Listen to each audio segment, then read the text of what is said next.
درست نہیں. وہ جو منصوبہ بندی بنا رہے ہیں اس کے اندر اللہ کی رضا شامل نہیں. تو مجھے بتائیے جب اللہ کی رضا ہی شامل نہیں ہوگی تو اللہ کی مدد کیسے شامل ہوگی؟ اللہ کی مدد اس کام میں شامل ہوتی ہے جس میں اللہ کی رضا مطلوب ہو. اور جب مطلوب ہی اللہ کی رضا نہ ہو، دنیا داری، شہرت، پیسہ، مال، دولت، کچھ مل جائے، کچھ اصول ہو جائے، مجھے بھی کچھ جاننے لگ جائے، تو پھر جس طرح کی نیتیں ہوتی ہیں اسی طرح کا اس شخص کو اس کا پھل بھی دیکھنے کو ملتا ہے. سب سے پہلے تو اچھی نیت کسی بھی عمل کے، اور اس کے فوراً بعد مناسب منصوبہ بندی. مسلمانوں کا آج سب سے بڑا مسئلہ یہ ہے کہ یہ کام کرتے ہیں لیکن کسی منصوبہ بندی کے تحت نہیں کرتے. ہم اپنے کاموں کو مرتب نہیں کرتے، نظم و نسق کا حصہ نہیں بناتے. ہمارے کام بے ترتیب ہوتے ہیں، الجھے ہوئے ہوتے ہیں. ہم جن پیارے نبی کریم صلی اللہ تعالی علیہ وسلم کے غلام ہیں، حضور ہر کام کرتے تھے تو مناسب منصوبہ بندی کے ساتھ فرمایا کرتے. جنگ بدر کا موقع ہے تو نبی پاک علیہ السلام نے پہلے مجلس مشاورت منعقد کی ہے، صحابہ سے رائے لی ہے. اس کے بعد صفوں کو سیدھا کرایا، ہر آدمی کی اس مقام پر ڈیوٹی لگائی، اور پھر اللہ کے محبوب نے مصلی بچھا کے اللہ سے مدد کا سوال کیا.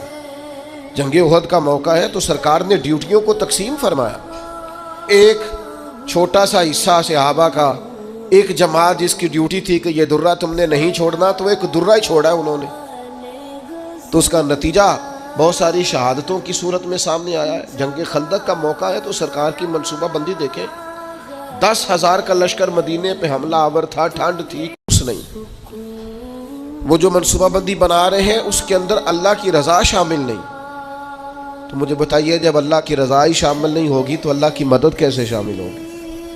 اللہ کی مدد اس کام میں شامل ہوتی ہے جس میں اللہ کی رضا مطلوب ہو.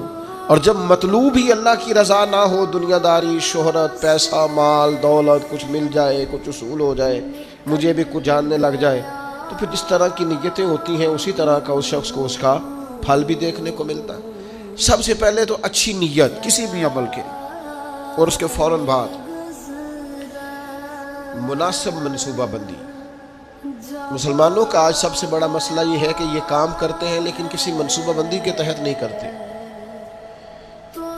ہم اپنے کاموں کو مرتب نہیں کرتے، نظم و نسق کا حصہ نہیں بناتے. ہمارے کام بے ترتیب ہوتے ہیں، الجھے ہوئے ہوتے ہیں. ہم جن پیارے نبی کریم صلی اللہ تعالی علیہ وسلم کے غلام ہیں، حضور ہر کام کرتے تھے تو مناسب منصوبہ بندی کے ساتھ فرمایا کرتے.